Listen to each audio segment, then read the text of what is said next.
Welcome to part 2 of our video of Parti Liyani, an Indonesian domestic worker who was acquitted of charges that she'd stolen from her wealthy businessman employer, Liew. The case hogged the headlines, caused a public outcry, and led to a 9-hour debate in Parliament over the fairness of the criminal justice system. In this video, we focus on what happened after Parti was acquitted, and we ask the question, was justice truly served? On the day Parti was acquitted, Parti and her lawyer, Anil Balchandani, held a press conference. During this press conference, Parti's message to fellow domestic workers was, be strong. If your employer accuses you of something you did not do, you have to fight for your rights. Days later, the AGC, the police and MOM said they were reviewing the High Court judgment to see if further action needed to be taken. After the public outcry, Liew stepped down as chairman of Changi Airport Group and Sabana Jurong. He also resigned from his positions in Temasek and Temasek Foundation.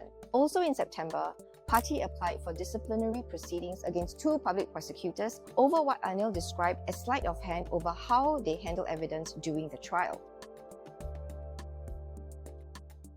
The disciplinary hearings finally took place 1 year later in September 2021, and in March 2022, the panel decided that the DPPs did not intend to mislead the court, and so the DPPs faced no disciplinary action. In October 2020, 14 MPs filed parliamentary questions on Parti's case, demonstrating just how much public interest there was in the acquittal. In November 2020, Law and Home Affairs Minister K. Shanmugam made his ministerial statement on Parti's case. You can read a response to his statement at the link on screen.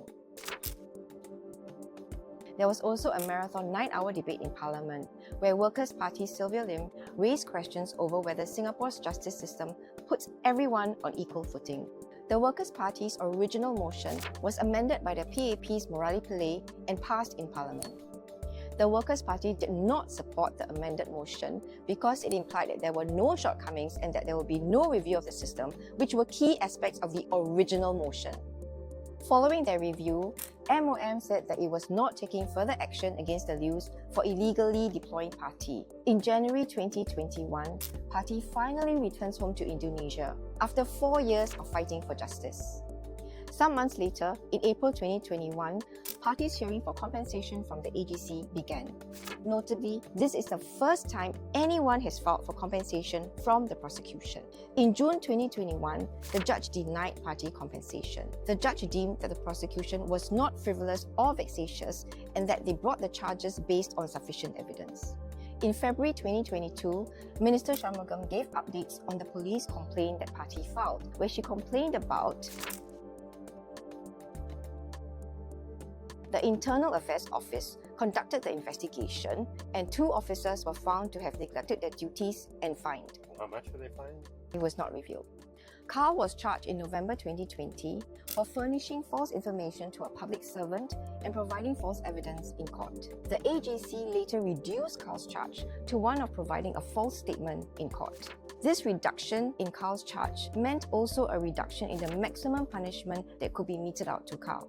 The prosecution also declined to accept Parti's victim impact statement, which she had prepared for the judge to consider in sentencing.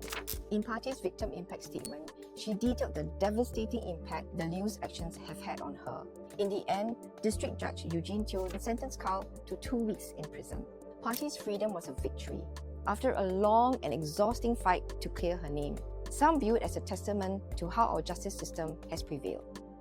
But her case exposed systemic failures and raised concerns over the conduct of law enforcement authorities, including the police and the prosecution. While some lapses have been acknowledged and certain individuals punished, it's unclear if adequate structural reforms have been taken to ensure access to justice for the vulnerable.